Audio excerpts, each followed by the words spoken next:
An balimaw an bɛ sɔgɔmada foli di aw ma fo aw sigiyɔrɔ la. Bi ye juma ye n'o bɛnna juin kalo tile 17 ma san 2022. An bɛ Ala fo ka barikada masaw ka masa min y'a fɔlɔ ni a bɛ a laban, masa min ka masaya bɛ masaya bɛɛ sanfɛ. Bi juma an bɛ sɔli kɛ ka caya an kuntigi Mahamadu kan kisi nɛɛma b'a ye. An ka diɲɛlatigɛ sababu a kalifala an masa minnu na. An bɛ sɔgɔmada foli d'u ma. Jamana in diinɛ sigilamaw, laadalamaw, seko sigilamaw, jamana mara kalifalen don maa minnu na. An bɛ sɔgɔmada foli di u bɛɛ lajɛlen ma. Bi ye donba ye. Bi de la silamɛw u b'u ko k'u gɛya ka fini ɲumanw don k'u kasa diya ka taa misiri la ka taa seli Ala ye ka haminaw yira Ala la ka Ala deli makow la min bɛ se ka kɛ sababu ye Ala bɛ se ka hinɛ an na. Jumadonyaw fɛ wulikajɔ ni cɛsiriw Ala batow la a mana kɛ a suguya fɛn fɛn ye minnu bɛ kɛ sababu ye ka se ka an ni Ala an surunya ɲɔgɔn na. An k'an jija k'an cɛsiri o waleyaw fɛ. Jamana bɛ danko min na bi a ka kan fana an ka dugawu kɛ jamana ye, ka dugawu kɛ jamana marabaaw ye, ka dugawu kɛ alisilamɛya yɛrɛ diɲɛ kɔnɔ, ka dugawu kɛ alisilamɛ bɛɛ lajɛlen ye. Ka sababu kɛ diɲɛ gɛlɛya dɔ de bɛ ka fara a kan. Ni gɛlɛyaw n'u nana fɛn min bɛ se ka kɛ sababu ye k'an bɔ gɛlɛya ninnu kɔnɔ o de ye Ala wele ani Ala deli ye. Ale ni ɲumanya kɛw an ka olu caya kosɛbɛ kosɛbɛ. Ale ni ka yafa ɲɔgɔn ma, dusukun k'olu gɛya ɲɔgɔn ye gɛlɛya ni tilennenya la. N'o la sabatira a bɛ kɛ sababu ye jamana bɛ lafiya. An minnu ye jamana kɔnɔdenw ye anw bɛ lafiya. Hakilisigi ni basigi a bɛ sabati an ka ɲɛnɛmayaw la, a bɛ sabati an ka sigidaw la, an ka du kɔnɔnaw la, an ka baarakɛyɔrɔw la. N'o jara a bɛ kɛ sababu ye Mali kura bɛ jɔ i n'a fɔ maliden a cɛman fara musoman kan, denmisɛn ni mabakɔrɔ. An bɛɛ lajɛlen ka hamina ye min ye Mali kura ka se ka jɔ. Mali tun bɛ taabolo min kan kɔrɔlen an ka bɔ o kɔnɔ ka taabolo kura ta. Wa taabolo kura a baaraw daminɛna maliden bɛɛ lajɛlen ye o seereya. Kɔnɔdimi tɛ, ɲɛdimi don. Bi sɔgɔmada in na don kibaru ni y'a waati selen. An balimaw an ka bi sɔgɔmada in na don kibaru kunnafoni balaw na. Mali minisiriw bɛ laadalasigi min kɛ arabaw araba a waliyala fanga dagayɔrɔ la kuluba araba tɛmɛlen min bɔra o siraw la. An bɛna o walawala aw ye.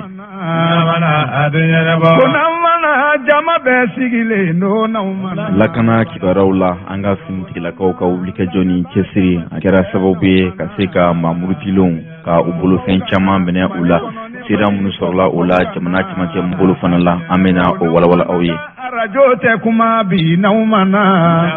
Mali minisiri ɲɛma Dr Sogɛl Kokala Mayiga kunungo ale tun bɛ san laadala kɔ a min bɛ mɔ san o san o baaraw korobokarili kɛra minisiri ɲɛma fɛ. O ni kunnafoniya wɛrɛw an bɛna olu de fara ɲɔgɔn kan ka lase aw ma bi juma n'o bɛnna juin kalo tile 17 ma san 2022. Aw bisimila ɲɛta don kibaru kɛnɛ kan. Ni bɛ tiɲɛ fɛ arajo ɲɛtaga ta ni y'o jɛ.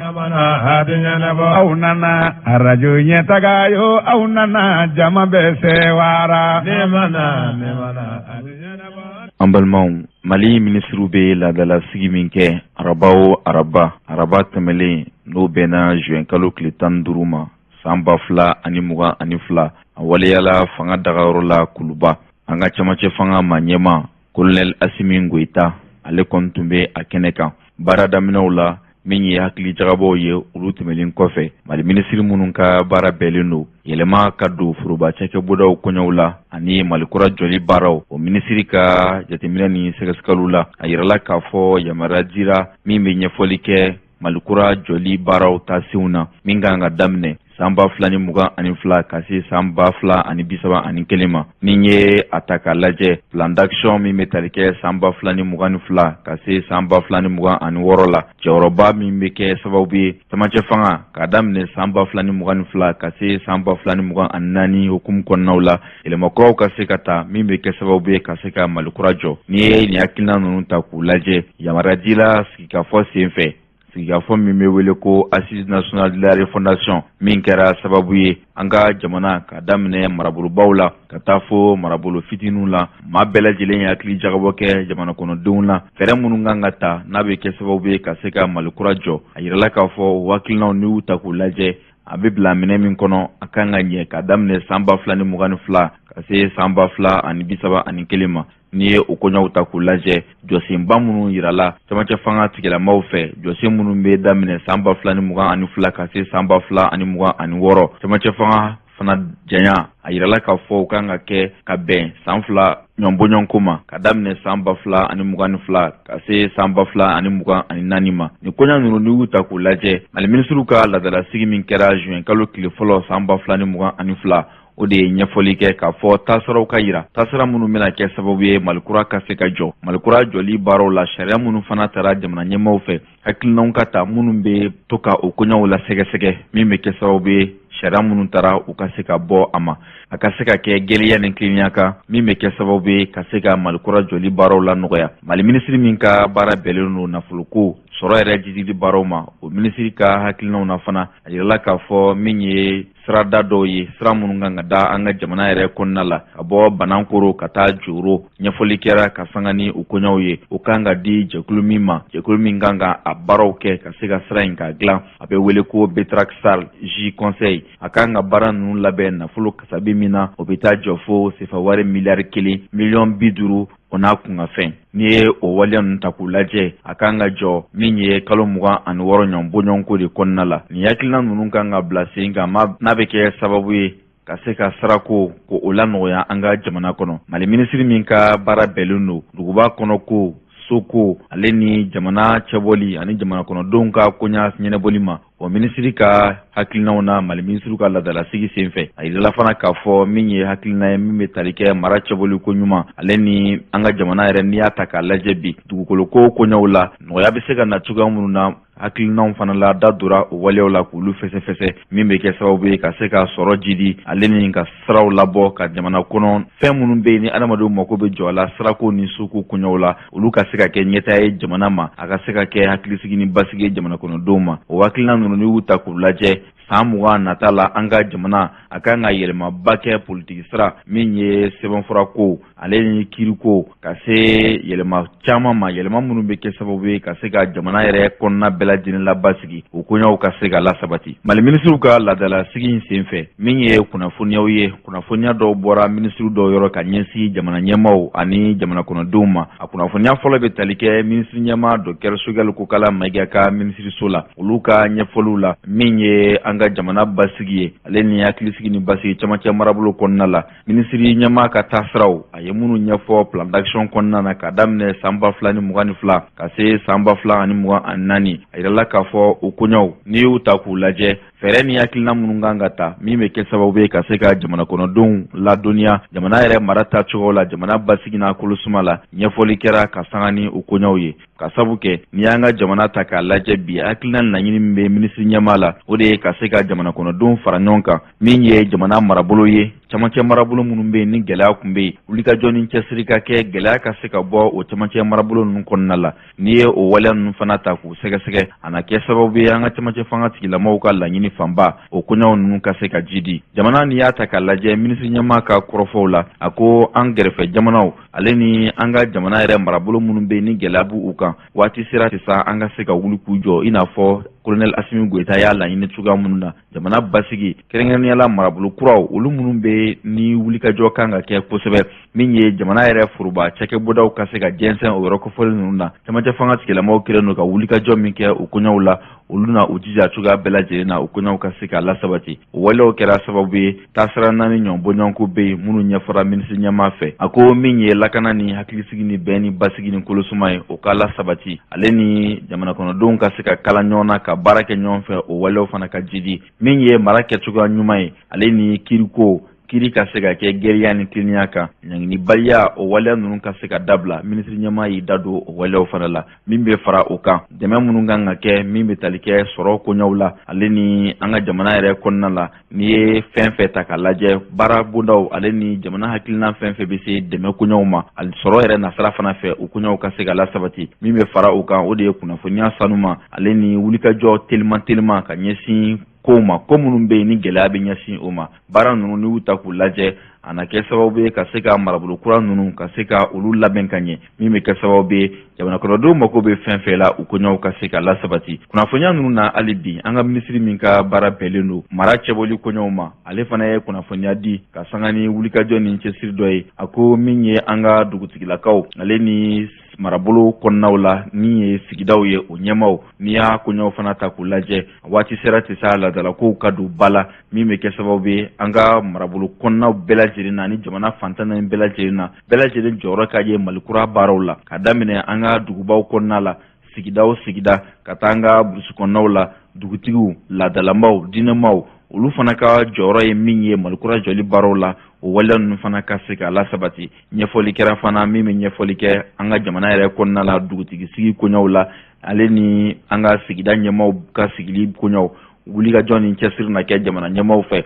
ka se ka o koɲɛ ninnu bɛɛ lajɛlen lasabati min bɛ da o fana kan an ka dugutigilakaw marabolo ɲɛmaw olu fana ka cɛkɛwɔrɔ an'u ka siyɔrɔw la min ye jamana drapeau ye o fana ka jɔ ale ni jamana yɛrɛ bɛ lakodɔn ni fɛn minnu ye olu ka se ka lasabati yɔrɔ kofɔlen ninnu na a na kɛ sababu ye ka se ka dɔ fara an ka jamana ɲɛtaa na basigi kan mali minisiriw ka ladarasigi in na an ka minisiri min ka baara bɛɛlen don kalanko o koɲɛw sabatili ma ni o ye Dedewu Usumani ye ale fana ye dantigɛli kɛ ka kunnafoniya di ka sanga ni san 2021 ka se san 2022 a laban ɲɔgɔndanw o koɲɛw la a ye ɲɛfɔli kɛ k'a fɔ tɛnɛ nata tɛnɛ min kan ka bɛn juin kalo tile 27 ma ka taa se juin kalo tile 29 ma min ye kilasi 9 na o ɲɔgɔndan labanw kan ka kɛ n'an b'a wele ko DEF a yirala k'a fɔ maa minnu bɛ yen n'olu kan ka DEF kɛ n'i ye a ta k'a jate a bɛ taa jɔ lakɔliden 234 443 min ye bagi ye n'o ye kilasi 12 ye olu ka ɲɔgɔndan o na kɛ juillet kalo tile 18 ka se a 21 ma maa minnu bɛ yen n'olu tɔgɔ sɛbɛnlen don n'u kan ka bagi kɛ o ye maa 192 442 min ye baccalauréat technique ye o bɛna daminɛ alamisa n'o kan ka bɛn juillet kalo tile 14 ka se a 15 ma maa min tɔgɔ sɛbɛnlen don o la o ye maa 2,596 min ye BT ye o bɛna daminɛ juillet kalo tile 4 ka se a tile 7 ma maa min tɔgɔ sɛbɛnlen don la o ye maa 42,129 min ye CAP ye o kan ka daminɛ juin kalo tile 20 ka se a 23 ma maa 23,434 o tɔgɔ sɛbɛnlen don o la min fana ye institut de formation des maîtres ye n'o ye lakɔli karamɔgɔ olu ka kalanso ye o ɲɔgɔndan labanw o kan ka daminɛ juillet kalo tile 18 ka se a 22 ma maa 11,603 o de tɔgɔ sɛbɛnlen don o la ka se brevet de technicien des écoles de santé n'o ye école de santé olu ka kalan ye o ɲɔgɔndan ka daminɛ o ti kalo tile fɔlɔ ka kuncɛ tile 5 la ni baara ninnu ni y'u ta k'u lajɛ minisiri ka ɲɛfɔliw la a ko DEF ale ni bagi o bɛna labɛn fana malidenw ye maliden minnu sigilen don Moritani kaw fɛ yen fo ka se kan min bɛ n'a bɛ wele ko kan Nbɛra Basikumu hali ka se jamana yɛrɛ kɔnɔna fana ma minisiri min ka baara bɛɛlen don kɛnɛyako ani ɲɛtaa sabatili ma jamana kɔnɔ ale fana ye ɲɛfɔli kɛ ka sanga ni coronavirus koɲɛw ye a ko dɔgɔkun tɛmɛlen n'i y'a ta ka sanga nin dɔgɔkun in ma i b'a ye k'a fɔ dɔ bɛ ka fara coronavirus banatɔw kan o kɛra sababu ye jamana ɲɛmaa colonel Asimi Goita a k'a b'a ɲini jamana kɔnɔdenw fɛ fɛɛrɛ minnu fɔra lakana tigilamaw fɛ an k'an jija cogoya bɛɛ lajɛlen na ka se ka o fɛɛrɛ ninnu lamatarafa walasa an ka se ka dankari kɛ coronavirus bana la. Aw nana arajo ɲɛtaga nana aw nalen jama bɛɛ sewara n'aw mana ne mana a tɛ ɲɛnabɔ aw nana ɲɛtaga yo aw nalen jama bɛɛ sewara n'aw mana a tɛ ɲɛnabɔ. An lamɛnbaaw an ka lakana tigilamaw u ka wulikajɔ ni cɛsiri baaraw la an b'aw ladɔnniya k'a fɔ opération antiterroriste fama minnu bɛ forêt serment n'o bɛ bon ni marabolo kɔnɔna la a yirala k'a fɔ lakana tigilamaw ka wulikajɔ ni cɛsiri a kɛra sababu ye ka dandigi kɛ maa murutilen caman na maa murutilenw ka jɛkulu minnu bɛ yen n'a bɛ wele ko Katiba serment Masina ni a dɛmɛlen don jɛkulu fɛ jɛkulu minnu bɛ yen ni u bɛ taa ni ka segin kɛ Mali ni Burkina Faso ni ɲɔgɔn cɛ n'i ye koɲa ninnu ta k'u lajɛ a yirala k'a fɔ an ka lakana tigilamaw ka wulikajɔ ni cɛsiri senfɛ u kɛra sababu ye ka se ka maa murutilen caman bɔnɛ u ni na min ye u ka maramafɛnw ye ale ni bolimafɛnw o caman fana sera ka sɔrɔ ka minɛ nin hakilina ninnu n'i y'u ta k'u lajɛ a yirala k'a fɔ sira tigɛli min kɛra m'o bɛ tali kɛ Douanza ka se Gosi ma lakana tigilamaw ka sɛgɛsɛgɛli n'u ka jateminɛw ale ni hakili joliya baaraw n'i ye o ta k'u lajɛ fɛɛrɛ ni hakilina minnu kan ka ta u fɛ n'a kan ka kɛ sababu ye u ka se ka dadigi kɛ jugu la o baaraw bɛ sen kan u ko an bɛ don min na i n'a fɔ bi waati sera sa jamana kɔnɔdenw u ka se ka fara ɲɔgɔn kan kunnafoniya minnu bɛ kɛ sababu ye ka lakana tigilamaw dɛmɛ u ka baaraw la ka se ka o ɲɛsin u ma ka sabu kɛ finitigilakaw y'a jira k'a fɔ laɲini min bɛ olu la o de ye ka se ka jamana kɔnɔdenw ani u bolokɔnɔfɛnw bɛɛ lajɛlen lakana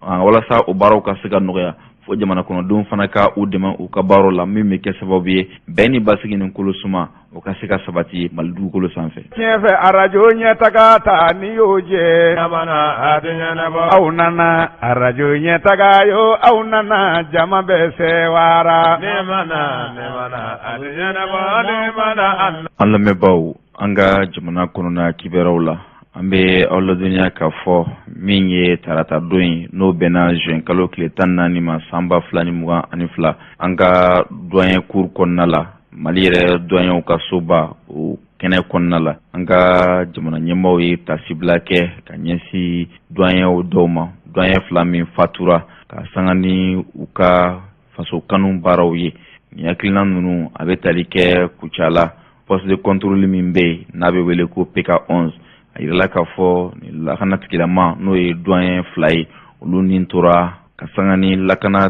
baara ko dɔw ye n'i ye nin ko ninnu ta k'u lajɛ u jɛɲɔgɔnw u baarakɛɲɔgɔnw ale ni jamana ɲɛmaaw u farala ɲɔgɔn kan ka na tasibila kɛ ni maa 2 ye a baara kɔni kɛra juin kalo tile 14 n'o bɛnna tarata tɛmɛli ma a kɛnɛ kan minisiri ye kuma ta a ko ka sanga ni dusukasi ni dusukamikami ye u bɛ tasibila kɛ ka ɲɛsin nin doyenkɛ 2 ma minnu ye u nin di jamana ma ka se ka jamana kunnabɔ a bɛ tila k'a ɲini Ala fɛ ale k'a ɲini alisamɛ bɛɛ fɛ dugawu ka kɛ nin doyen 2 ninnu Ala ka hinɛ u la maa minnu bɛ yen ni u tɛ sunɔgɔ su ani tile ka se ka u nin di walasa maa kagana gɛlɛnw ale ni maa minnu bɛ don ni fɛnw ye yuruguyurugu sira fɛ n'a bɛ kɛ sababu ye ka dankari kɛ jamana kɔnɔdenw ka ɲɛnɛmaya la doyenw kɔni sigilen don ka se ka o maaw de kunbɛn o baara de senfɛ maa ninnu kɔni bɔnɛna o ni na maa murutilenw fɛ douane ɲɛmaaba ni o ye général Amadou Konate ale fana ye kuma ta ka tasibila kɛ ka ɲɛsin doyen ninnu ma a ko u dusukun kamikamilen don u bɛ u ɲɔngiri ni maa 2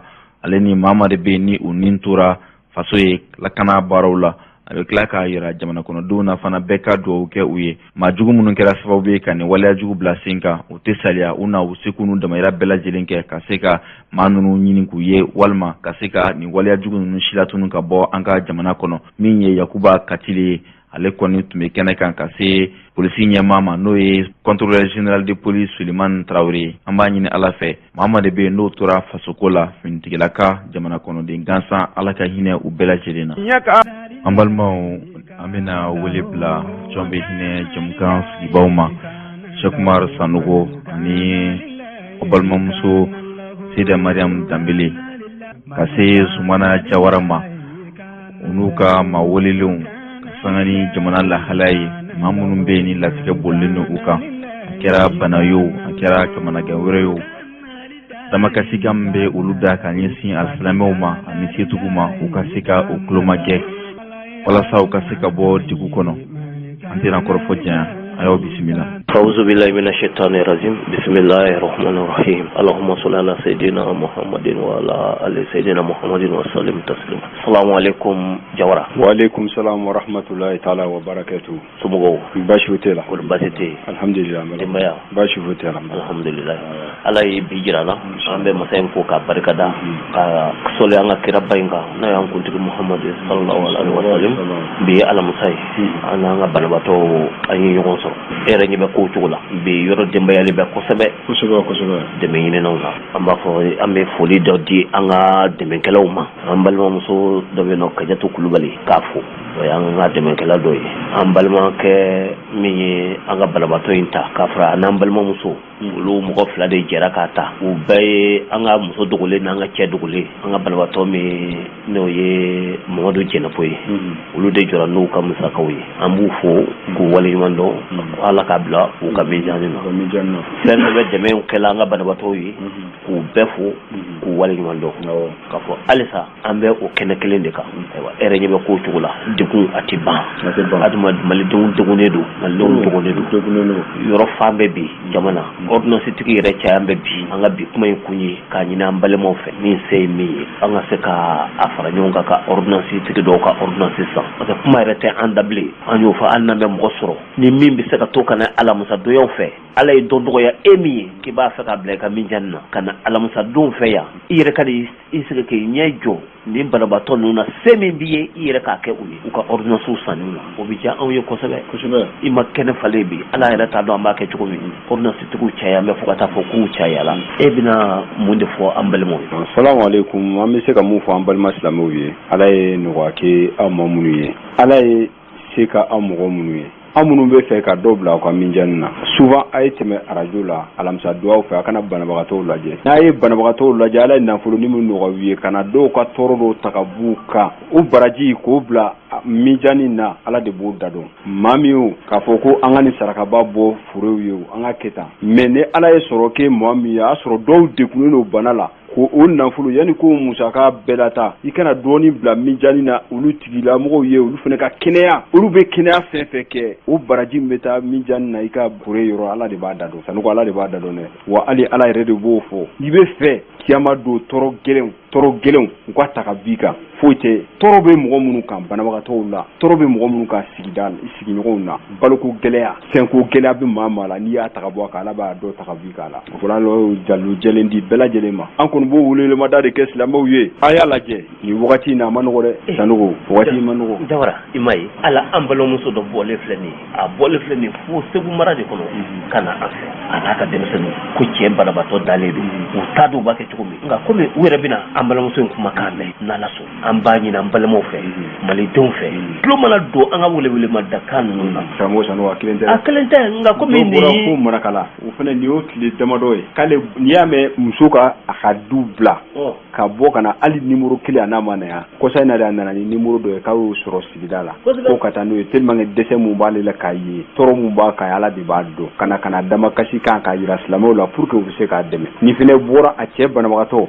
fu muludu ko fe anana la anana to na ali asigile mu flene ashira dugene mala de la ya arajo dugene mala ashira eno de telmange an ko be to na woro de ba fo ambalman no nyina jawara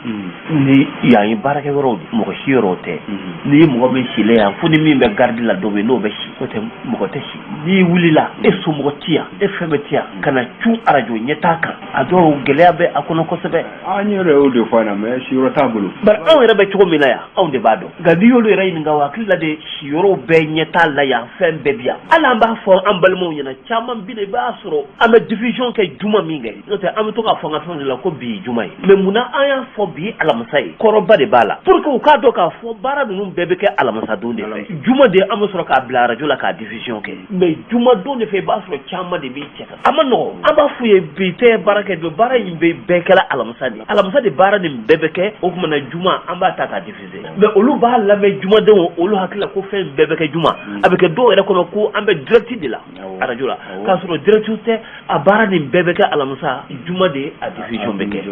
o ye ala ka lahɔrɔma don dɔ ye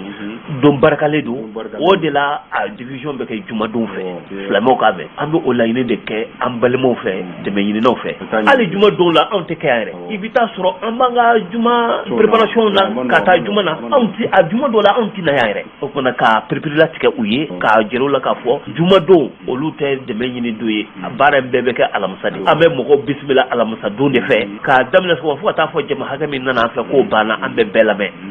i y'a mɛn a b'o cogo de la ni min b'a fɛ ka i ka dɛmɛ ɲini an b'a ɲini u fɛ u ka to ka na alamisa donyaw fɛ baara nin bɛ kɛ o de la o de sugantilen don baara in kama inshallah ala ka faamuyali ko ɲuman di an bɛɛ ma ni de kuma an bolo ka fɔ mɔgɔw ɲɛna i bɛ foli ka jumɛn di an bɛ foli belebele lase an dɛmɛjɛkuluw ma minnu bɛ dɛmɛ dɔɔni ala ye dɔɔni nɔgɔw ye u b'u hakili to an na ka to ka dɔɔni mun bila ka na an bɛ foli lase u ma ni foli kana dɛ a bulu foli ka sa u ni foli kana u y'a ta yɔrɔ min na ala kana ta yɔrɔ lankolon to ala k'a bila u bɛɛ lajɛlen ka mijan na a tɛ mun kɔnɔ ne a dusu b'a kɔnɔ an bɛ dugawu de k'a ye sɔrɔ jidibaga ye ala k'a nɔgɔya ye a ka se ka na banabagatɔ dɔw ka tɔɔrɔ ta an bɛ foli lase an balima jɛkulu bɛɛ lajɛlen jamana in an bɛ foli lase a ma ala ka jamana in bɔ bolo la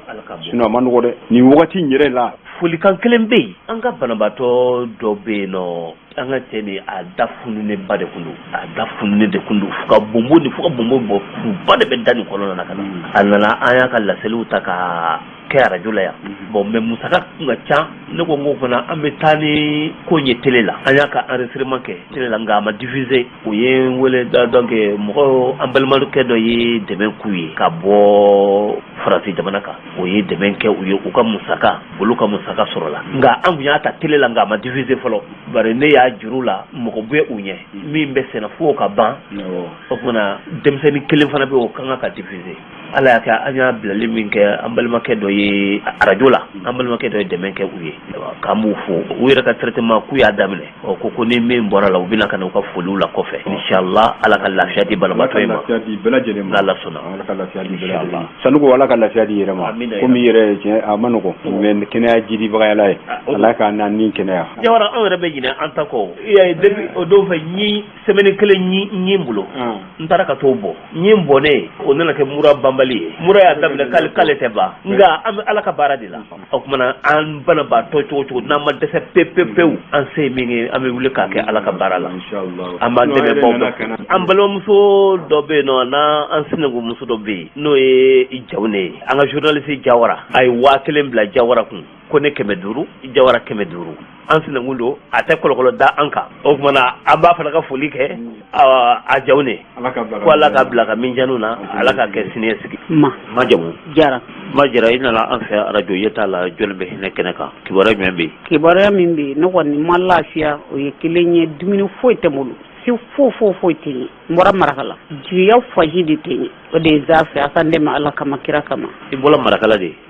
ne bɔra marakala n nana jumasi don n ko nana jigi kɛ ala ni kira ka jigi kɔ ye sisan ni mɔgɔw ko k'a bɛ dɛmɛ kɛ e ye téléphone numéro b'i bolo wa téléphone numéro tɛ n bolo téléphone numéro bɛ n bolo mɛ minnu fɛ yen n nana n'olu de ka numéro ye n'o hali téléphone tɛ n jigiya la halisa laɲini jumɛn b'i bolo ka fɔ an balimaw ye laɲini min bɛ ne bolo ka fɔ an balimaw ye ne yɛrɛ kɔni bɛ sigida min na se foyi tɛ ne jigiya foyi tɛ n ɲɛ jɔyɔrɔ foyi tɛ na i cɛ tɛ yan n cɛ bɛ yen moyen foyi t'o fana bolo an balimaw an ma an balimamuso naka mɛn ko a bɔla marikala de ala n bɛ dɛmɛ ɲini de la malidenw fɛ ni min se ye min ye ka kɛ a ye ko a bɛ yɔrɔ min na bi ni gɛlɛya tɛ fila ye kelen ɲuman bɛ ale kan a t'a dɔn a bɛ min kɛ ni mɔgɔ b'a fɛ ka dɛmɛ k'a ye a ka téléphone numéro de ye 71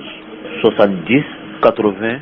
63 n bɛ sira ka aw ye 71 70 80 63 a ka d'an ye ni mɔgɔ b'a fɛ ka dɛmɛ kɛ a ye aw ka a yɛrɛ wele a ka numéro in na se min bɛ aw ye a ka kɛ a ye n balimaw n'an ye ɲɔgɔn to bɛɛ gɛn wara b'i bolo kɔ bɛɛ gɛn wara b'i kɔ dɛ n'an ye bɛɛ to a gɛn wara bolo wara b'a dun o kumana n balimamuso a nakan de ye ne ka bɔ marikala ka na an sɛgɛrɛ arajo ɲɛ t'a la ko k'a ɲini malidenw fɛ surtout silamɛw fɛ u ka magɛn ala yɛrɛ kama an balima dɔw b'an bolo bi jɔnni bɛ hinɛ ala ka hinɛ la o kɛnɛ kan an balima ninnu kungo de b'u da la déplacés don u b'a fɛ ka na degun min b'u kan ka na ɲɛfɔ malidenw ye komi u yɛrɛ b'an bolo kɔrɔ yan an bɛna kuma d'u ma fɛn min b'u kun ni kan cɛ u ka se ka dɔ fɔ an ɲɛna a la. Salamu alaikum Bokar. Wa alaikum salam wa rahmatullahi ta'ala wa barakatuh. An nana an fɛ radio ɲɛtaa la jɔnni bɛ hinɛ kɛnɛ kan i ni déplacé dɔw bɛ ɲɔgɔn fɛ u ka kunnafoni bɛ cogo di? Alhamdulillah yani n ka n da don u ka kunnafoni na n bɛ foli tɛngu radio ɲɛtaa baarakɛla bɛɛ lajɛlen ani an lamɛnbaga bɛɛ lajɛlen na Mali kɔnɔ ani Mali kɔ kan. O tɛmɛnen kɔfɛ n yɛrɛ tɔgɔ ye Nanko Bubakar Samake ne bɛ baara kɛ Union na n'o a lakodɔnnen don UACDDD de la. Mais anw sigilen don jamana in kɔnɔ an bɛ a laɲini kɛ ka maa degunnen bɛɛ lajɛlen lafasa yaasa u ka se ka u ka hakɛ sɔrɔ. O siratigɛ la réfugié ninnu sera ma n'u ye dɛmɛ ɲini k'a fɔ baloko a gɛlɛyalen don u ma kosɛbɛ fɛn min ye hali ji ye ji min ta o gɛlɛyar'u ma olu bɛ yɔrɔ in na yan mɛnna depuis sunkalo waati an ye laɲini kɛ radio ɲɛtaa ye dɛmɛ dɔ don an ma. O n'a ta o ta an ye laɲini kɛ k'a fɔ u ka n'a lajɛ yaasa u bɛ se ka welewele da kura ye an ka se ka dɛmɛ sɔrɔ halisa fɛn min ye dumuniko ye denmisɛnnin caman b'u senkɔrɔ ye fɛn dɔ de ma faamu olu ka baara in na c'est à dire réfugiés caman bɛ yɔrɔ in na minnu bɛ fɛn sɔrɔ nka i b'a ye k'a fɔ quartier dɔ de bɛ yen o bɛ mɔgɔ caman bolo quartier tigi ninnu hali ni gouvernement ye dɔn di a ka ca ala fɛ quartier tigi ninnu de b'a sɔrɔ nka mɔgɔ caman bɛ yen nɔ minnu bɛ yen ni quartier t'u bolo ka d'a kan olu ye maa dugumamɔgɔw ye u tɛ quartier in sɔrɔ la donc ni dɛmɛ nana quartier tigiw de bɛ dɛmɛ in sɔrɔ mais a tɛ minnu bolo la olu t'a sɔrɔ donc ninnu kɔni sera a ma u ka ɲɛmaa min sera a ma o ye Ali Teli ye ale de sigilen filɛ n kɛrɛfɛ ale fana ye ɲɛmaa kulu dɔ ɲɛmaa ye dutigi maa 445 hakɛ o b'ale fana nɔfɛ donc an kɔni taara ɲɛ da u kan an ye welewele da waati tɛmɛlen wa radio ɲɛtaa an bɛ foli da u ye ka d'a kan u ye cɛsiri kɛ fo ka se kɛnɛ kan ka dɛmɛ d'u ma mais a bɛɛ n'a ta halisa u mago bɛ dɛmɛ la parce que n'i ye dɛmɛ di ɲɛgwanbagatɔ ma dɛmɛ ye ni cogoya wɛrɛ t'a bolo dɛmɛ min dira o bɛ dun ka ban o tuma u kɔni sera an ma ko kura u mago bɛ dɛmɛ la donc kuma man di da kelen na olu kɔni ka bamanankan a jɛyalen tɛ kosɛbɛ n'i y'a ye an bɛ bila u ɲɛ o yɔrɔ don nata tɛ foyi tɛ mais an bɛ bila u ɲɛ ka se k'u ka hamina k'a ɲɛfɔ jamana kɔnɔ mɔgɔw ka se ka faamu sɔrɔ a la ala k'an bɛ sababa ma. Ayiwa an balimaw an ka jamana minisiri ɲɛma Dr Sogɛli Kokala Mayiga kunungo n'o bɛnna juin kalo tile 16 ma san 2022 ale ye wulikajɔ kɛ ka taa san marabolo kɔnɔna la sankaw fɛ u ka kɔ min bɛ yen san o san n'a bɛ mɔ ka jɛgɛ bɔ a kɔnɔna la minisiri ɲɛma a taara o baaraw olu korobo karili kɛ a kɛra nimisi wasa ani bonya baden ye a kɛnɛ kan minisiri ɲɛma Dr Sogɛli Kokala Mayiga a ye dantigɛli kɛ a ye seereya minnu fɔ ka sanga ni san yɛrɛ ladala kɔ a mɔli ye an ka jɛnko seerew lamɛn. Tubabu b'a fɔ a 1400 o ka jan dɛ 622 san kɛmɛ cérémonie a bɛ jɔ san o san. A bi sankaw dɔrɔn de t'a don a kɛra Mali ta ye sariya taara 2011 k'a fɔ ko sankɛmɔ o bɛ don Mali patrimoine culturel de la sariya de taara o ye Mali kɔnɔ diɲɛ bɛɛ kɔnɔ au niveau mondial en 2009 UNESCO y'a sɛbɛn k'a fɔ désormais ça fait partie du patrimoine immatériel de toute l'humanité hadamaden bɛ yɔrɔ o yɔrɔ la ni fɛnbaw minnu b'u ka culture kɔnɔ ni diɲɛ bɛɛ b'a ta k'a sɛbɛn 2009 o b'a yira k'a fɔ aw mɔkɛw ye min daminɛ aw b'a kɛ san o san fo bi san dɔrɔn de ta tɛ o maliyɛn bɛɛ bi disigosi n'a ye n'i taara yɔrɔ o yɔrɔ la k'a fɔ sankɛmɔ min bɛ UNESCO gafe la o bɛ kɛ an ka jamana la Mali kɔnɔ région dɔ bɛ min tɔgɔ ye san a bɛ kɔ la maliyɛn bɛɛ bi disigosi n'a ye n'i bɛ bɔ Kidali i bɛ bɔ Gao i bɛ bɔ Tombouctou i bɛ bɔ Mopti i bɛ bɔ Ségou i bɛ bɔ Kayi n'i taara ni culture ko kuma b'a fɔ diɲɛ kɔnɔ a tɛ se ka kuma tɛ se ka ban ni sankɛmɔ kuma ma fɔ a kɔnɔ o kɔrɔ ye sankaw ye min di Mali ma a ka bon kojugu a ka bon diɲɛ bɛɛ la o de la président de la transition ko gouvernement tɔgɔ la ani institution de la transition bɛɛ tɔgɔ la conseil na aw fo ka waliɲuman don k'a fɔ sankaw mɔkɛw ye aw ni ce aw ni baraji aw ye Mali kunnawolo Mali bɛ yanga ni aw tɔgɔ de bi ni sankɛmɔ tɔgɔ ye bi n nana kuma de f'aw ye kuma man ka ca mais caman b'a dɔn fana ni nali saba ye san région kɔnɔ o don u ye télévision ko kuma fɔ yen y'a kuma lase président ma bi aw b'a kalama autorité administrative b'a kalama ORTM interrégional a sigira san bi a équipement nana Nioro taw bɛ sen na Kidal taw bɛ sen na yani transition kaba ala barka la région caman u bɛ n'u ka antenne ka bɔ kuma la aw y'a dɔn novembre kalo tile 11 le 11 novembre conseil des ministres ye décret ta qu'à partir de maintenant san o san gouvernement b'a fêter a bɛ fêter Mali la comme dugutigiw den dugutigiw u ka denw de don o kɔnɔna la dugutigiw fana yanni mois de juillet ka ban président bɛ u bɛɛ wele peut-être dɔ bɛ taa Bamako dɔ bɛ t'u ka yɔrɔ la u ka makaron bɛ n'a di dugutigiw ma pour que mɔgɔw k'a dɔn n'i nana yɔrɔ la comme députéw ka makaron b'u kan conseil nationaux ani soldats dugutigi fana ka makaron bɛ n'a bila a disi kan Mali bɛɛ la Mali drapeau bɛ n'a jɔ a ka cour kɔnɔ pour que n'i nana yɔrɔ min la i b'a dɔn tigitigi fanga bɛ daminɛ o yɔrɔ de la o bonya fana n ko ko n b'a fɔ aw ye k'aw fo ka waliɲuman don a ye dugawu kɛ transition tant que aw b'a kɔ Ala b'a kɔ jugu si tɛ se transition in na maa o maa n'a ko k'a bɛ juguya se transition in ma Ala ka a jɔ Ala b'a jɔ fana n nana o kuma de fɔ aw ye k'aw fo ka barikada tuguni k'a fɔ ko Mali fiyɛrilen don avec le nom de Sankemo Malien bɛɛ aw ni ce aw ni baraji hakɛto bala sali Ala ma dugutigi ma yamaruya di kɔntigi ma fɔlɔ premier ministre sisan a b'a la ka dugutigi de fo ayiwa dugutigi n'a ka kɔntigi bɛ ɲɔgɔn kɛrɛfɛ mais a yamaruya tɛ mɔgɔ si ma i ka jigin o kɔnɔ bɛɛ ka kɔntigi to yen. tiɲɛ k'a fɔ jamana an lamɛnbaaw ka sanga ni dɔgɔkun ye dɔgɔkun 2 min sigira sigida lakanani tɔbɔtɔli koɲɔgɔn ma n'an b'a wele ko quinzaine de l'environnement wulikajɔ ni cɛsuru senfɛ hali bi a baaraw bɛ sen kan jɛkulu dɔ bɛ yen minnu ye barosigi kɛ ka se ka ɲɛfɔli kɛ olu ka hakilina n'u ka laɲiniw na min bɛ se ka kɛ sababu ɲuman ye ka se ka sigida yɛrɛ lakana an ye sira minnu sɔrɔ olu ka kisaw la o filɛ nin fanga ani an teri jɔnsi kun bɛ baro la sariya kan bi sariya min jamana y'a ta min se ka an ka sigida lakana hali bi ko kumaw fɔ ɲaŋini min bɛ k'u kɔnɔ ani baara kan ka kɛ cogo min na donc an kumana o sariya de kan bi a dɔn k'a fɔ mɔgɔ kan ka bɔ a kalama bi k'a fɔ ko mɔgɔ tɛ bilen k'a fɔ k'i yɛrɛ ma tin bilen an ka sigida kɔnɔ d'abord bɛɛ n'a a jɔyɔrɔ don bɛɛ kan kɛ i ka jɔyɔrɔ fa état ka service ka jɔyɔrɔ bɛ yen minnu ka jɔyɔrɔ bɛ yen wa gatun kelen ka bɛɛ fana ka jɔyɔrɔ bɛ yen sariya bɛ nin bɛɛ ko fɔ ni mɔgɔ min ye dankari kɛ an ka sigida la sa k'a dɔn k'a fɔ bi sariya bɛ yen min bɛ se k'u laɲɛni ɲangini ninnu ka bɔ fo ka sɔrɔ donna fo ka taa se wari sara ma k'a fɔ bi i bɛ wuli min ka di i n'a fɔ sisan ka se ka ɲɛgɛnw i bɛ jiw bɔ an ka firidenw kɔnɔ u bɛ ka gala don kari kɔnɔ ka t'o ji bɔ firidenw kɔnɔ u bɛ k'i ka ɲama cɛ ka taa bɔ an ka jiboli dingɛ ninnu kɔnɔ ka sɔrɔ jamana o fɛn ninnu dilan de pour que ni san nana ji ka se ka boli a ɲɛma ka taa baji la ji ka sigi an ka sigi lawala ka se ka ci la o mɔgɔ min bɛ wuli bi ka dankari kɛ o jiboli sira ninnu minnu labɛnna jamana fɛ u k'a dɔn ko ɲangini b'a la bi n'i minɛna la ɲanginiba b'a la min tɛ se alikasola d'u ma ani wali sira ma u k'a dɔn k'a fɔ fana bi k'a fɔ n'i ye ɲama mɔgɔ min bɛ ɲama bɔ ɲama e de ta ye ka ɲama lasago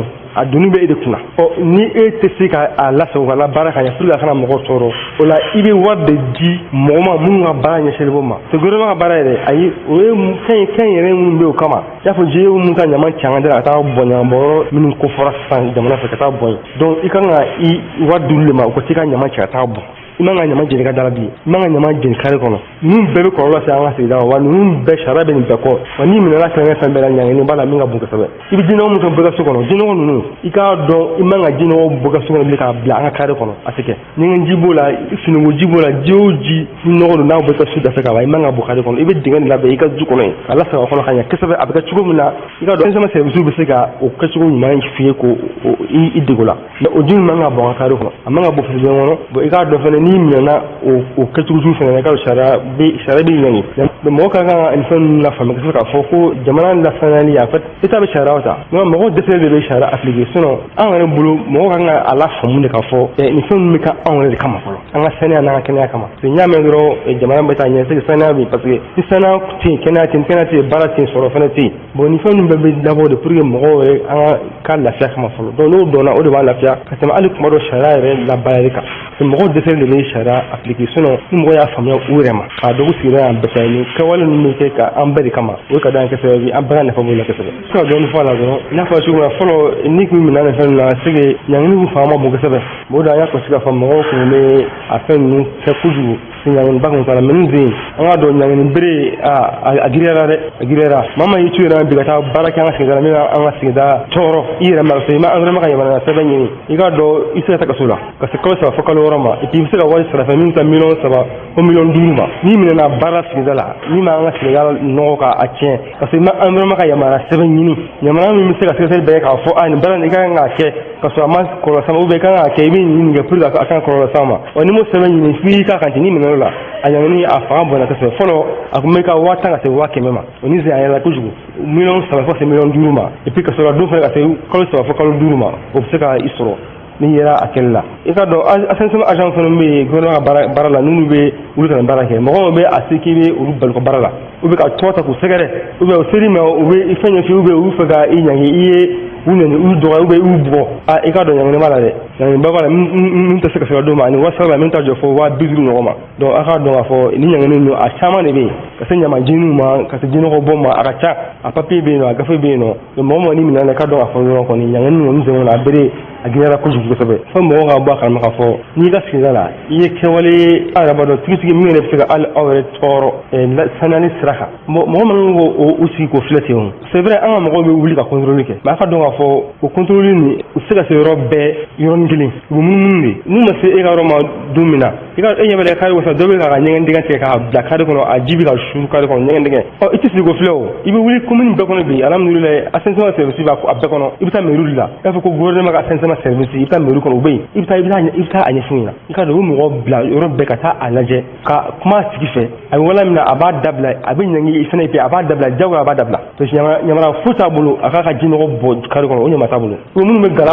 don an kariw kɔnɔ u b'a ji bɔn an ka jiboli dingɛ kɔnɔ olu bɛ kari kɔnɔ bɛɛ ɲɛ b'a la a bɛ wuli de a bɛ u kofɔ de o sira bɛ bɛɛ bolo i bɛ commune na bi ni o sera mairie la i b'a fɔ de ko gouvernement ka service d'assainissement bɛ mairie la gouvernement ta i bɛ taa yen nɔ i bɛ taa bɛɛ ɲɛf'u ɲɛna i bɛ yɔrɔ ɲɛf'u ɲɛna hali n'i ma tugu kɔ hali n'i bɛ tɔgɔ f'u ɲɛna a f'u ye dɔrɔn u bɛ wuli u bɛ taa lajɛ ni cɛ ŋɔni don a tigi b'a dabila jagoya parce que sariya de bɛ yen bi min b'a to a b'a dabila jagoya. ɲɛtaga yo aw nalen jama bɛ sɛwara namana a tɛ ɲɛnabɔ. An lamɛnbaaw min ye an ka sanfɛ kalanso ye n'an b'a wele ko université olu lakɔliden dɔw tilala u ka kalanw na wa ka jɛkulu min bɔra a tɔgɔ da la Dr Cheikh Modibo Jarala ni ye ale kofɔ dɔrɔn i hakili bɛ jigin maa la maa min ye jɔyɔrɔba fɛ Mali jamana ye waati tɛmɛlenw na ka sanga ni nin wulikajɔ ni a cɛsiriw ye kalanden ninnu fɛ Abdulayi Kanta tun bɛ radio ɲɛtaa tɔgɔ la ale sigira ni seera minnu ye an ka jɛn k'o lamɛn. Mali sana kalanbo min bɛ wele ko FSEC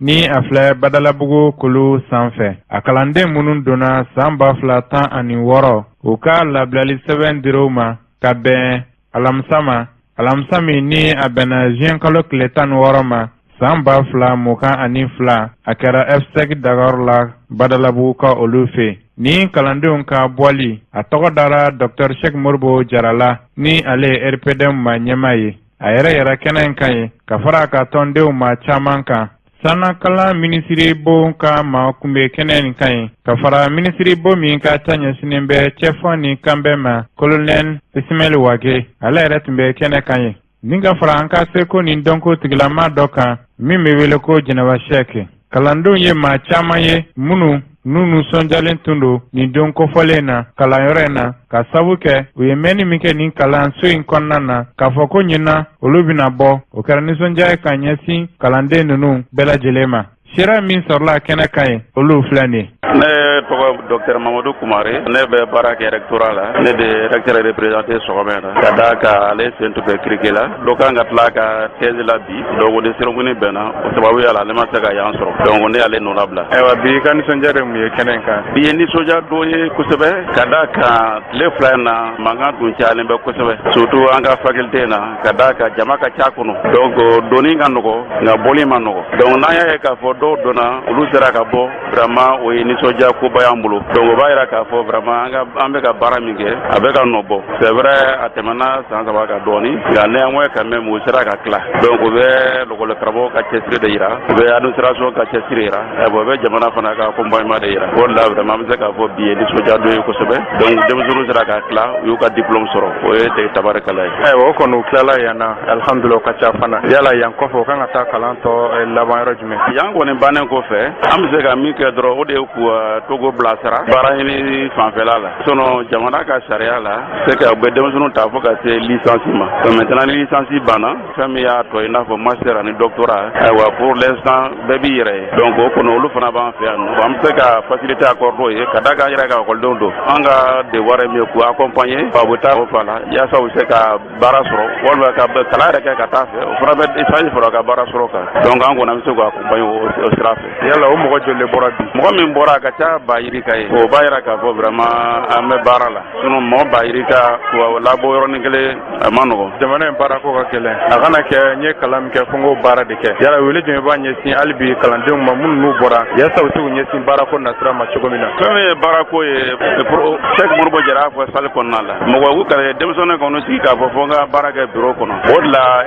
recteur yɛrɛ n'o ye professeur Bala Jara ye ale ye programme dɔ sigi sen kan o de ye ka denmisɛnninw kalan entrepreneuriat la bon an y'o cérémonie fana kɛ nin y'o dɔgɔkun 2 ye o de ye ka u bɛɛ lajɛlen dege o kalan na ni min tilara wa ka se ka baara k'a yɛrɛ ye ayiwa o kɔni t'u bali ka baara ɲini ka taa bureau kɔnɔ baara ni fɛnw na mais a jama fanba n'u sera ka baara k'u yɛrɛ u yɛrɛ ka k'u yɛrɛ ka employeur ye olu fana ka se ka baara créer an y'o de programme sigi sen kan donc o de y'an ka dɛmɛ ye ka s'u ma sans oublier que an bɛ ka fɛɛrɛ fana sigi sen kan o de ye ka bureau de suivi sigi sen kan donc an ka ekɔliden fɛn fɛn bɔ an ka se ka u ta fan dɔn donc o kɛra min ye an ka se k'o dɔn donc an y'o fana sɛɛrɛ sigili sen kan an y'o daminɛ. kumakan laban ni welekan laban. bon ayiwa an kɔni an bɛ foli de kɛ lɔgɔli karamɔgɔ ye kosɛbɛ n y'a fɔ cogo min na yan jama ka ca baara bɛ yan kojugu donc an bɛ lɔgɔli karamɔgɔw fo an b'u waleɲuman dɔn surtout doyen donc jeune doyen vraiment ale bɛ ka seko kɛ kosɛbɛ donc an bɛ bɛɛ lajɛlen fo ka ekɔlidenw fo k'u somɔgɔw fana fo. ne tɔgɔ Musa Traoré ne ye kalanden mun tilana kalan na yan nɔ. sisan kɔni a y'a ka bɔli sabada Dr Cheikh Modibo Jara la bɛɛ b'a dɔn k'a fɔ docteur kɔni ye baarakɛla de ye yala aw mun aw tilara kalan na sisan aw tɛna sigi so k'a fɔ aw ye kalan min kɛ fɔ aw ko baara de sɔrɔ fɔlɔ kan. n'Ala sɔnna ma a tɛna ko ye ka d'a kan an ye kalan mun yɛrɛ kɛ bi n'i ko i b'a baara ɲini a kuma bɛ caya dɔɔni an bɛ waati min na il faut que sifinnakaw k'a dɔn kalan kun tɛ baara ɲini dɔrɔn ye ni hakili dayɛlɛnna ka ban o ye baaraba ye ka d'a kan i bɛ se ka fɛn caman ɲɛnabɔ i yɛrɛ o ye baara fɔlɔ-fɔlɔ ye a bɛ bɛɛ kunna ko jamana de kan ka d'ale ma et pourtant an bɛ ka ɲinɛ an de kan ka di jamana ma jamana ni foyi ma k'an ma parce que n'i y'a mɛn jamana an ye jamanadenw ye. i ka nisɔndiya ye jumɛn. bon bi nisɔndiyalen don parce que a mɛnna san caman an bɛ nin papier in nɔfɛ n'a fɔra bi ko kalan kun cɛra o papier dir'i ma ne bolo o ye nisɔndiya belebele ye ka d'a kan sɛgɛn ma kɛ fu ye caman y'a bila sira la mais ala y'an dɛmɛ an sera ka laban. kumakan laban n ka foli bɛ bɛɛ plus précisément le docteur Cheikh Modibo Jara a ka soutien na n bɛ Gise fo Mokhtar Gise ani aw yɛrɛ aw ka baara la. ne tɔgɔ Arahamatulayi Sall. i tilala kalan na sisan. awɔ n tilala sisan. i ka nisɔndiya ye jumɛn. ne kɔntannen don parce que enfin an tilala an mɛnna an trop. kɔni aw tilala bi yala aw tɛna sigi so kɔnɔ k'a fɔ k'a ye kalan min kɛ fɔ aw ko baara de sɔrɔ. non an tɛna sigi so kɔnɔ k'an ye kalan min kɛ fɔ an ko baara sɔrɔ an bɛ baara ɲini an b'a essayer k'an ka projet fana réaliser k'a fɔ ko an ye kalan min kɛ an ko baara sɔrɔ n'o ma sɔrɔ donc an kalan kɔni tɛna kɛ fu ye ou bien. baara ta fan na yala ŋana jumɛn bolo k'o kɛ. ŋana min ne bolo k'o kɛ baara ta fan na o ye n bɛ baara ɲini en même temps an bɛ n ka projet n b'a essayer k'an ka projet réaliser k'an former tuguni ka fara o fana kan tuguni nin tɛ se ka k'a dan fana ye quoi ne ka kumakan laban ye ne bɛ an ka professeur de fo kosɛbɛ parce que anw sɛgɛnna c'est vrai olu fana sɛgɛnna u ka condition en plus an yɛrɛ bɛna examen kɛ dimanche u bɛ na depuis 7h fo 21h congé yɛrɛ t'u bolo et tout ne b'an ka professeur de fo o fɛ n bɛ an ka étudiants bɛɛ fo an bɛ dugawu kɛ ala ka an nafalan bɔ a la an bɛɛ nafalan bɔ a la voilà. ne tɔgɔ Safiyatu Sall. e tilenna kalan na sisan.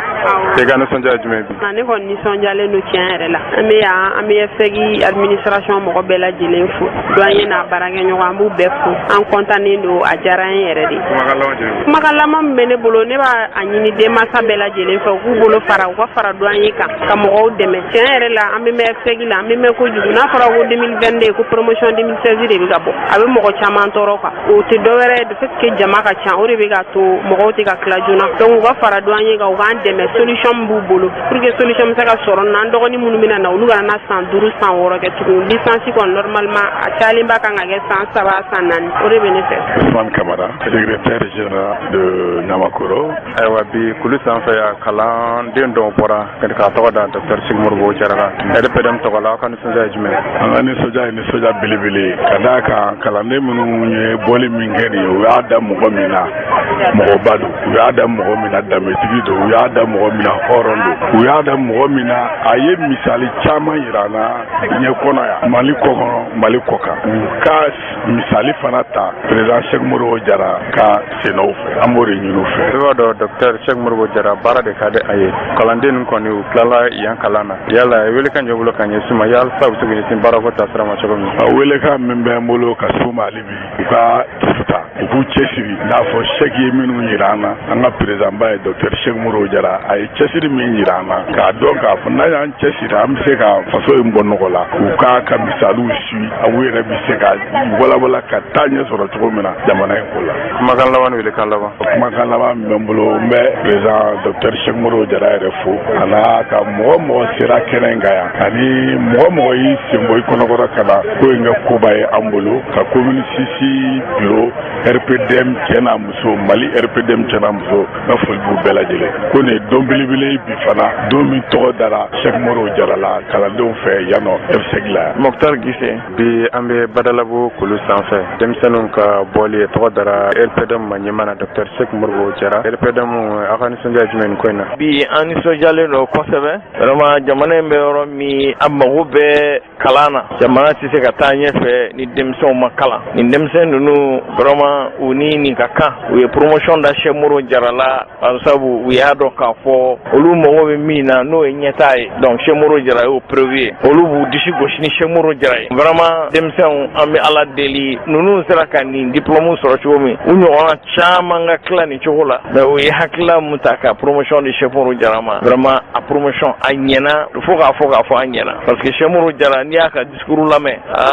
vraiment cɛba don nin ye maa ye maa min ni jamanaden bɛɛ kan ka danaya d'a kan ɔkɔlidenw ye danaya d'a kan cogo min jamanaden bɛɛ kan ka danaya d'a kan n'i y'a ka parcours lajɛ n'i ye Cheikh Moro Jara ka a donna wo min kɔnɔ a bɔra wo min kɔnɔ n'o ye kalan ye n'o ye ɲɛtaa ye exemple ɲuman don jamana kan ka i sinsin nin de kan pour que jamana bɛ bɔ nɔgɔ la. Welekan jɛ bolo ka ɲɛsin kalanden ninnu yɛrɛ fana ma olu min tilala sisan. Welekan min bɛ n bolo ka ɲɛsin kalandenw ma u k'u cɛsiri adamaden kalan tɛ ban n'i y'a ɲini i b'a dɔn kalan ye fɛn ye a b'i ka ɲɛtaa sinsin kalan ye fɛn ye a b'i kɛrɛfɛma i ka denbaya i ka sigida wa i ka jamana a b'a sinsin wa a b'a kɔrɔta an b'a f'u ye n k'u cɛsiri kalan na k'u sen bɔ fɛn o fɛn ye n'a bɛ se ka don u ka kalan tiɲɛni na k'u sen b'o la k'u ɲɛsin kalan ma an b'a ɲini jamana fɛ jamana k'i hakili to ɔkɔli denmisɛnninw na tugun denmisɛnw ka kalan bɛ se ka cadre cogo min walasa jamana in bɛ bɔ nɔgɔ la. Kumakan laban na. N ka kumakan laban ye min ye n bɛ bɛɛ fo n bɛ aw yɛrɛ fo aw yɛrɛ minnu nana ka na kabi sɔgɔma a bɛ boliboli la denmisɛnw ni ɲɔgɔn cɛ an bɛ minnu ye fɛn in organiser an b'u fo an bɛ Cheikh Moro Jara yɛrɛ fo a jɛna nin ma k'a fɔ promotion ka da la bari sabu faso kanu b'a la denmisɛnw ka ɲɛtaa kanu b'a la an bɛ jamanaden bɛɛ fo wa an bɛ jamanaden bɛɛ ɲini an bɛɛ ka don da kelen fɛ a ka bɔ da kelen fɛ kalan de ye siniɲɛsigi ye kalan de ye ɲɛtaa ye an bɛ bɛɛ fo hali bi ala ka kalanw jidi an bɛ foli bila ka taa an ka armée ma an bɛ foli bila ka taga bɛɛ lajɛlen ma vraiment ala ka jamana in ala k'a kisi ala ka jamana in kanda ala ka jamana in kɔrɔta ala ka jamana in vraiment kɛ jamana ye jamana min ni an bɛ sogo a la n'an bɛ miiri a la vraiment n'o ye Cheikh Moro Jara yɛrɛ ka hakilila ye ala k'o kɛ jamana ye. Aw nana arajo ɲɛtaga yo aw nana jama bɛɛ sɛwara. Ne mana a tɛ ɲɛnabɔ ne mana a tɛ ɲɛnabɔ. Aw nana arajo ɲɛtaga nana aw nalen jama bɛɛ sɛwara. N'aw mana ne mana a tɛ ɲɛnabɔ. Aw nana ɲɛtaga yo aw nalen jama bɛɛ sɛwara. Ne mana a tɛ ɲɛnabɔ. Ah chérie, ya Macron ka di dɛ. Ni macaroni lakika ye pastaroma ye alikamamugu gɛrɛgɛrɛ ye min bɛ dilan an yɛrɛ fɛ Mali la yan Kapal SA fɛ macaroni pastaroma a ye ɲɛna cɛ ka ɲi wa a dundala ka di pastaroma a sugu ka ca yaasa bɛɛ ka ni dingo sugandi escargot fusilli spaghetti vermicelle ani bayani a bɛ sɔrɔ butikiw alimentation supermarché sugu Mali fan bɛɛ n'aw mago b'a caman santa la aw ka se goloni na u jaba la ba la wala bɛ weleli kɛ 20 21 65 30 20 21 65 30. Pasta Roma anandan kadi anama kerebete. Awo pasta Roma nantan kadi anama kerebete. Alamɛbaw hakilila jigila kari tɛmɛlen an ka minisiri min ka baara bɛlen don diinɛ ko bato ko ale ni ladala ko koɲɛw sabatili ma n'o ye Dr Mamadu Kone ye ka sanga ni Mali asilamɛw ka faraɲɔgɔnkan kulubaw conseil islamique ka laɲini ani jamana ɲɛmaaw ka wulikajɔ ni cɛsiri ye min bɛ kɛ sababu ye ka se ka maliden bɛɛ fara ɲɔgɔn kan kɛrɛnkɛrɛnnenya la min ye Mali yɛrɛ alisamɛw ye kutuba kɛcogoya misiriw kɔnɔ ale ni misiriw yɛrɛ tɔbɔtɔli koɲɛw wulikajɔ ni cɛsiri kɛra jamana ɲɛmaaw fɛ k'a ɲini o conseil fɛ u ka sigi u ka hakili jagabɔ kɛ u ka se ka bɛn kelen kan min bɛ kɛ sababu ye taabolo minnu bɛ bi an ka misiri koɲɛw la ani kutuba koɲɛw ka se wajuli koɲɛw la yɛlɛma ka se ka don a la a ka kɛ sababu ye ka se ka malidenw fara ɲɔgɔn kan minisiri ye min fɔ o kɛnɛ kan an ka jɛn ko lamɛn. fara ɲɔgɔn kan ka tɔnba min sigi ko haut conseil islamique a bɛ diɲɛ jamana bɛɛ la mais tɔgɔw tɛ kelen ye. haut conseil islamique a bɛ tɔn bɛɛ lajɛlen na a bɛ taa sira bɛɛ lajɛlen na chrétiens ta b'o bolo n'o ye catholiques ye n'o ye conférence épiscopale ye protestants ta b'o bolo n'o ye AGMPM ye silamɛw ta ye haut conseil islamique. haut conseil islamique yɛrɛ tɔn tɛ mais fara ɲɔgɔn kan de kɛnɛ ka don a kɔnɔ ko ni faamaw mako bɛ silamɛw na hali n'a kɛra min silamɛya ka spécialité ye min ye i n'a fɔ limama ka spécialité ye misiriko ye ligue des prédicateurs ye spécialité ye wajuru ye mais ni jamana mako bɛ wajuru ko dɔ la jamana tɛ ɲɛsin ligue des prédicateurs ma a bɛ ɲɛsin haut conseil islamique le ma donc haut conseil islamique le sisan ale ka baara kɛtɔ ale b'a jigi ka taa a di min n'a ka kan ma mais ministère jamana ka sigi cogo la jamana yɛrɛ tɛ taa adressé e la mais jamana bɛ bɛɛ reconni e ka baara kɔnɔna na mais n'a bɛ bɔ jamana de da ka jigi ou bien n'a bɛ bɔ aw bɛɛ le da ka yɛlɛ mun ye question d'intérêt national ye a bɛ na haut conseil sira de fɛ diyagoya la olu ye ko ninnu bɛɛ lajɛlen ye n'i y'a mɛn k'a fɔ an bɛ ko min na bi k'a dira haut conseil islamique ma a bɛ di nin cogo de la parce que jamana kɔnɔ procédure ni cogo de bɛ yen a ka kan silamɛw k'a ɲini k'a lɔ nin yɔrɔ in na an bɛ haut conseil mɔgɔ mɔgɔ ye mara kɛ haut conseil la n'i y'a mɛn an bɛ bira kurun de tɛmɛna mɔgɔ mɔgɔ ye mara kɛ haut conseil la a bɛɛ ka foli bɛ yan sɔgɔmada in na an b'a bɛɛ fo ka a bɛɛ barika la anw facɛ n'o ye Camu ye o kɛra haut conseil président fɔlɔ ye a min ji dɔgɔyara ala ka hinɛ ara ala ka yafa ma a filanan a sheikh al-imam Mahmoud Diko a ka foli a bɛ yan a ye baara min kɛ haut conseil tɔgɔra alhamdulilayi an bɛ foli kɛra ka barika la kɛ a sabanan bi n'a bɛ min bolo a sheikh a sherif Usman Madan Haidara ale fana bɛ ka baara min kɛ bi a fana bɛ ka a jɔyɔrɔ fin tilka ummatun kad khalat laha ma kasabat a tɔ bɛ yen o ye jumɛn ye cɛ o cɛ aw fɛn fɛn bɛ yen ni aw bɔra région kɔnɔ ka na bi ko aw bɛna kuma ala ka diinɛ tɔgɔ la ne nana ni hakilina miiri dɔ ye k'e nana mɔgɔ dɔ ka hakilina miiri dɛmɛyɔrɔ la an ka na ka walasa nin ka kɛ tan walasa nin ka kɛ tan ala ɲɛ bɛ sigini na e bɛ tigɛ e yɛrɛ la ala bɛ tigɛ e la mɔgɔ bɛ tigɛ e la cɛ o cɛ jɔyɔrɔ dɔ kama nafolo dɔ kama nata dɔ kama que e sɔnna ala ka diinɛ kɔnɔna na e ni mɔgɔ dɔ ka dibi baaranin dɔ kɛ ko dɔ kama wallahi alazim depuis o yɔrɔ la a tigi yɛrɛ tigɛnin bɛ e la a b'a dɔn e ni responsabilité ma kan aw k'a ɲini aw ka mɔgɔw lɔ aw k'a ɲini aw ka kow ɲɛlɔ adamaden wa yansha'u nashi'ul fityani minna ala ma kana awadahu abu adamaden ka lamɔ cogoya jija k'a garder karamɔgɔkɛ Mali région bɛɛ ka ɲi a bɛɛ ladamu don a bɛɛ ka taabolo ka ɲi mais ne ye fɛrɛ k'ale dɛ wallahi jɔyɔrɔ ko tɛ ɲagamu wallahi billahi tallahi ko ministre dɔ bi o kosɔn aw y'a ye waati ni ne tilara kuma na dɔw bɛ téléphone ci n teri dɔw ma a ka kuma ministre fɛ a bɛ kuma min kɛra tan a kuma cogo man ɲi nin kuma ninnu ma di faamaw ye a y'a kɛ tan silamɛ yɛrɛ dɔw bɛ ala de k'e wele monsieur le ministre e min fɔ bi nin ma di faamaw ye dɛ parce que n ye kuma cikan dɔ di CCB la waati min na kasɛti na a ka taa ta k'a lajɛ leçon caman de b'a kasɛti kɔnɔ ministre gundo caman b'a kɔnɔ dɛ a lɔn ko aw ma ministeriya ye jɔyɔrɔ min ye wallahi a ka bon a cogo kama ne kɛra ministre ye kalo kelen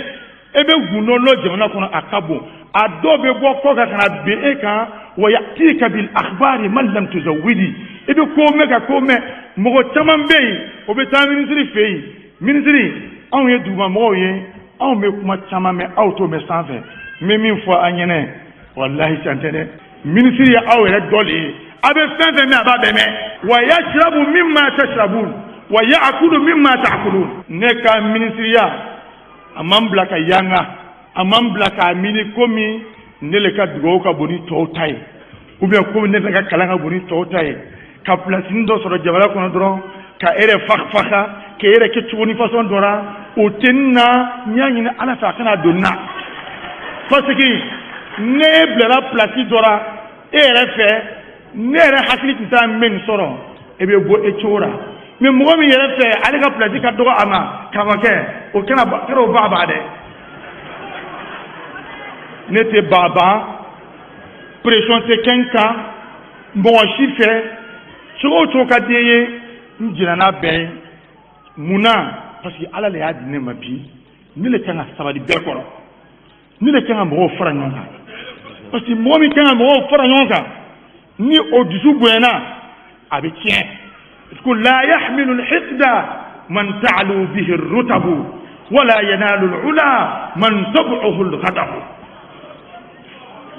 ne le kan ka aw fara ɲɔgɔn kan ne le kan ka chrétiens fara ɲɔgɔn kan ne le kan ka hali mun dan tɛ fɛnɛ fara ɲɔgɔn kan donc n'a fɔra k'a fɔ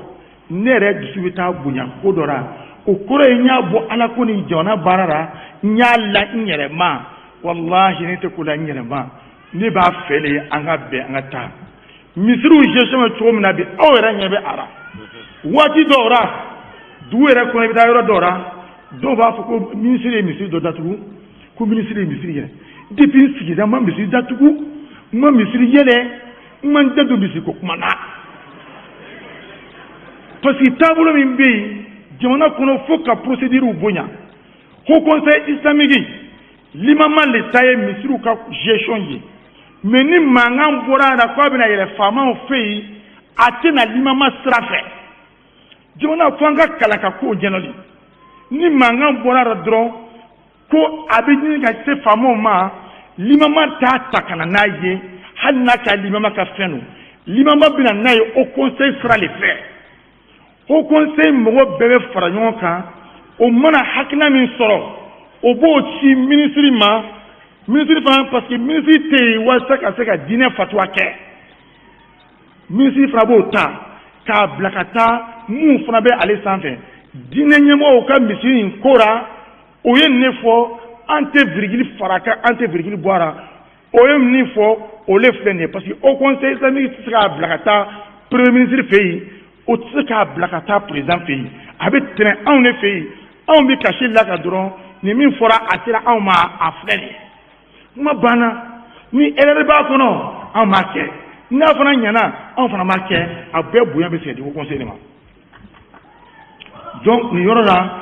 ka a bɛɛ fo ka a barikala wajuli moralisation o kɔrɔ tɛ ko ka wajuli dabila mɔgɔw bɛ siran kuma dɔw ɲɛ n tɛ siran ɲɛ n bɛna misaliya dɔ kɛ mawuludu mana se sisan ne min bɛ aw ɲɛfɛ ne ka hakilina miiri silamɛya la o ye ko mawuludu bɛ bɛn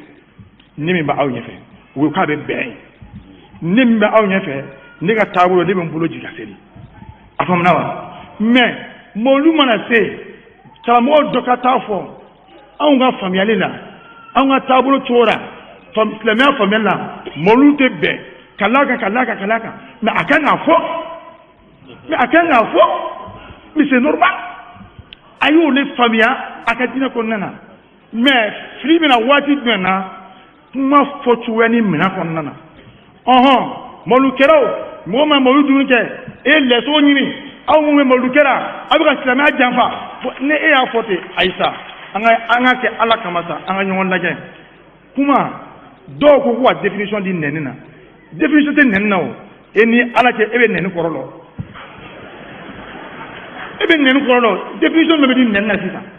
c'est-à-dire fɛn dɔw bɛ yen sariya wɛrɛw bɛ k'o ta en charge min tɛ affaire religieuse ye parce que ko in alqadru ali wal maqamu jalilu diinɛ ko kuma ka bon ne kojugu a kɛra chrétien diinɛ ye o a kɛra silamɛya diinɛ ye o diinɛ ko kuma ye kumaba de ye bɛɛ kan ka kɛ ni sɛbɛya sira de ye donc o kɔnɔna na ni fɛn min tara ka di aw ma aw ka kɛ ni sɛbɛya sira ye mais fɛn caman bɛ yen sariya dɔw bɛ yen i b'a sɔrɔ silamɛw aw kelen jɛn tɛ a la o sariyaw bɛ yen sariya babaw bɛ yen silamɛw aw kelen jɛn tɛ a la mais n'a fɔra kuma bɛɛ ko ni gouvernement bɛ o fɛn dɔ ta dɔw bɛ wuli k'a fɔ non an tɛ jɛn ni an tɛ jɛn ni sidiri an ka ɲɔgɔn faamuya dɔɔnin maintenant jamana bɛ ka bɛɛ de fara ɲɔgɔn kan chrétiens b'a kɔnɔ silamɛw b'a kɔnɔ sariya dɔw bɛ yen a bɛ ta a tɛ silamɛw dɔrɔn concerné a bɛ jamanaden bɛɛ concerné